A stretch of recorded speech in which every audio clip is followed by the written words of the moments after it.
বলছি এত বাধা, আপনার পুলিশ প্রথমে আপনাদের লঞ্চ বাঁধতে দেয়নি, আপনাদেরকে গ্রেফতার করে 24 ঘন্টা আটকে রেখেছিল, তারপরে আপনারা জেদ করে লঞ্চ বাঁধলেন। মুখ্যমন্ত্রীকে ভয় পাচ্ছেন না আপনারা? জেদ করে এটা বলাটা ভুল হচ্ছে।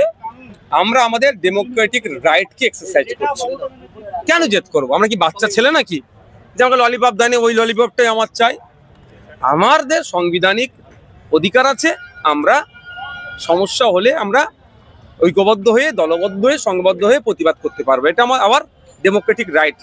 সো আমরা আমাদের ডেমোক্রেটিক রাইটকে এক্সারসাইজ করছি। এখানে মুখ্যমন্ত্রী কি বলবেন, প্রধানমন্ত্রী কি বলবেন, এটা ম্যাটার করে না। ভয় পাওয়ার কি আছে? আমরাই তো প্রধানমন্ত্রী তৈরি করেছি, আমরাই তো মুখ্যমন্ত্রী তৈরি করেছি। জনগণের ভোট পাওয়ার পরে তারা ভিআইপি, তাহলে জনগণ তো ভিভিআইপি।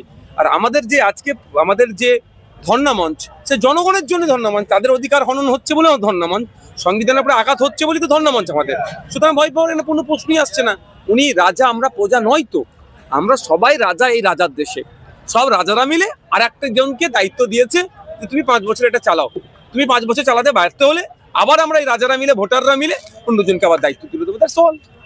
বলছি আপনাদেরকে 24 ঘন্টা আটকে রাখলো, জেল দিল, কেস দিল, তারপরে ভয় পাচ্ছেন না? শুনে না, আমরা যখন সমাজ পরিবর্তনের জন্য এসেছি, মানুষের কথা বলতে এসেছি, জাত ধর্ম বর্ণ নির্বিশেষে মানুষ যেখানে আক্রান্ত হচ্ছে তাদের পাশে দাঁড়াচ্ছি। আমরা এই মানসিক প্রস্তুতি নিয়ে এসেছি। প্রয়োজনে আমাদেরকে পিঠকে পেতে দিতে হবে। সুতরাং মারেছে, ঘুষি মেরেছে। আগে ছিল ভেবেছিলাম চেস্টে লেগেছে, কিন্তু এখন দেখছি লিভারে আমাকে ইফেক্ট করছে। আমি কালকেই আমাদের সকালে 10:30টায় আছে, আমার অ্যাপয়েন্টমেন্ট আছে ডক্টরের সাথে আমার এর জন্য। তো সুতরাং ভয় পাবার কোনো প্রশ্ন এসছে না। আমি একটা কথা বলবো আপনাদেরকে, এই ভয় পাচ্ছেন বলে আমাদেরকে একদম অপমানিত করবেন না। আমাদের হাতে সংবিধান আছে। ওদের হাতে বোমগুলি, পিস্তল আছে, কিছু সমাজ বিরোধী আছে, কিন্তু আমাদের হাতে সংবিধান আছে। কারণ দেখুন, আপনাকে একটা কথা বলি, এই সংবিধানটার জন্য আপনার আমার পূর্বপুরুষেরা একদিকে মীর নিসার আলী, একদিকে তিতুমির যেমন ছিল, বিনয় বাদল দীনেশ, আশফাকুল্লাহ থেকে শুরু করে, ক্ষুদিরাম থেকে শুরু করে, মাতঙ্গিনী হাজিরা থেকে শুরু করে, পুরপুরা পীর আবু বকর থেকে শুরু করে একাধিক স্বাধীনতা সংগ্রামে আপনার দেওয়ান সিলসিলার হোসেন আহমদ মাদানী রহমতুল্লাহ থেকে শুরু করে বিভিন্ন মানুষজন, বিভিন্ন জাত ধর্ম বর্ণ নির্বিশেষে মানুষজন কিন্তু ভয় পায়নি। তারা বন্দুক সামনে ছিল। আর এখন যেমন এত ইন্টারনেট, এত আমার উপর অত্যাচার হচ্ছে, এত মানুষ বলছে কেন নওশাদকে ঘুষি মারলো, কেন এত বয়স্ক লোকটা ডাব্লিউপিআইয়ের মির্জা নুরুল হাসান সাহেবকে, কেন সারওয়ার সাহেবদেরকে, কেন ইমতিয়াজ সাহেবদেরকে, কেন বিশ্বজিৎদেরকে সাহেবকে আটকে রাখলো, এর জন্য আওয়াজ তুলতে পারছে। তখন এই আওয়াজ তোলারও কেউ ছিল না। তখন আমাদের পূর্বপুরুষেরা লড়াই করে ব্রিটিশদের কালো হাতকে ভেঙে দিয়েছে, গুড়িয়ে দিয়েছে। তো ভালো হাত ভেঙে গুড়িয়ে দিয়ে আমাদেরকে সংবিধান দিয়েছে। সংবিধান আমাদেরকে যারা পাওয়ারফুল, সব থেকে পাওয়ারফুল ওয়েপেন। সুতরাং আমাদেরকে এত পাওয়ারফুল ওয়েপেন থাকতে আমরা ভয় পাবো কেন? মুখ্যমন্ত্রী বলেছিলেন আন্দোলন করতে গেলে দিল্লিতে গিয়ে আন্দোলন করতে হবে, আপনারা চ্যালেঞ্জ করে কলকাতায় আন্দোলন করলেন। আমি আবারও বলছি, উনি রাজা, আমরা প্রজা নয়। উনি আমাদের ডাইরেকশন দেবে, আমরা সেরকম ভাবে চলবো। আমাদের ডাইরেকশন দেওয়ার জায়গা হচ্ছে সংবিধান।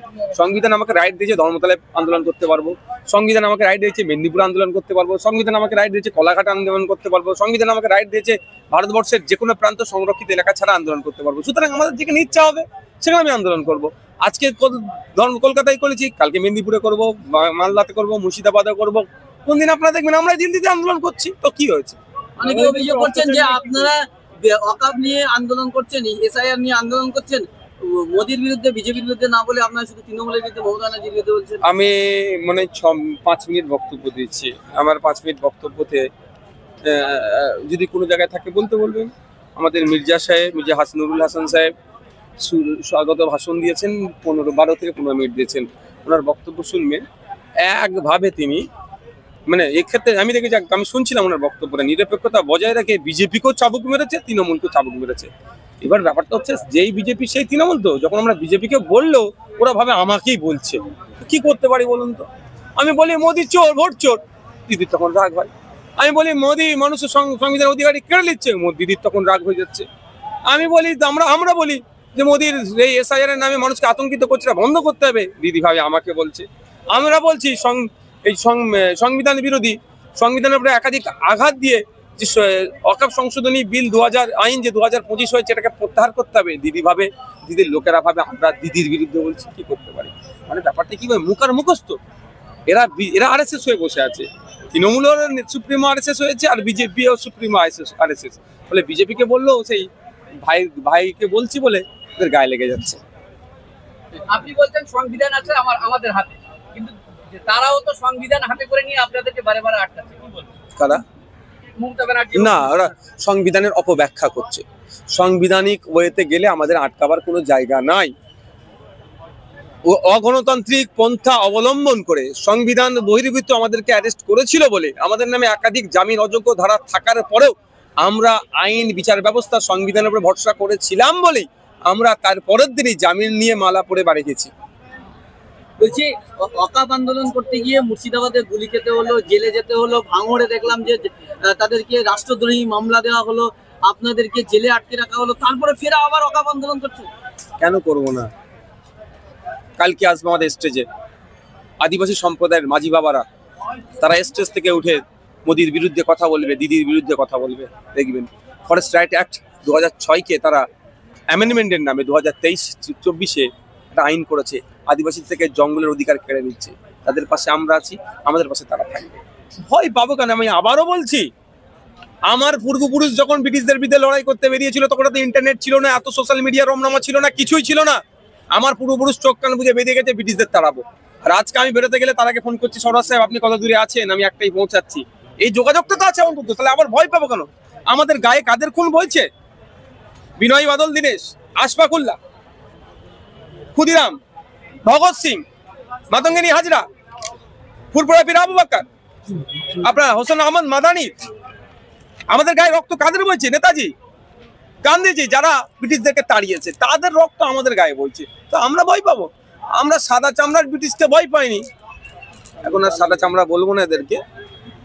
এবার আবার সাদার পরিবর্তে অন্যটা বললে আবার বর্ণ বিদ্বেষের মামলা আমার গায়ে দিয়ে দেবে। মেহমুদ মাদানিকে বলছে যে বাংলাদেশ উত্তর দিয়ে দিয়েছে, যে বলছিল, যে বলেছিল তার দাদু খোঁজ নিন, তার দাদু ওই সময় ব্রিটিশের পা চেটেছিল, ব্রিটিশদেরকে মুচলেখা দিয়েছিল, হুজুর আমি আপনার বিরুদ্ধে লড়াই করবো না, আমাকে ক্ষমার নজরে দেখুন, আর আমাকে কিছু মাইনে দেন, আমি আপনার আন্ডারে কাজ করবো, এরা করেছিল। আর আমার দাদু মেহমুদ মাদানির দাদুরা কি করেছিল বলুন তো? ফতোয়া লিখেছিল, ব্রিটিশদের আন্ডারে যারা চাকরি করবে তারা হারাম চাকরি করবে। এটা মাথায় রাখুন। হ্যাঁ, শামসারগঞ্জে দাঙ্গার পর শামসারগঞ্জে কোনো পলিটিক্স পার্টি বা সংগঠনকে আন্দোলন মিটিং মিছিল করতে দেয় না প্রশাসন, কি বলবেন? শামসেরগঞ্জে আমি গেছিলাম, তো আমি করেছি, তো এখন দিচ্ছে না তো? আমি করেছি তো সমস্যা করে। আমরা করেছি শামসেরগঞ্জে প্রোগ্রাম, শামসেরগঞ্জের মাটিতে দাঁড়িয়ে থেকে ওই দাঙ্গা করে হিন্দু মুসলমানের মধ্যে হিংসা ছড়ানোর জন্য শাসক যে কতটা সক্রিয়, প্রশাসন ব্যর্থ, শামসেরগঞ্জের মাটিতে দাঁড়িয়ে ওখানে বলে এসেছি। এখন পর্যন্ত আমি করেছি।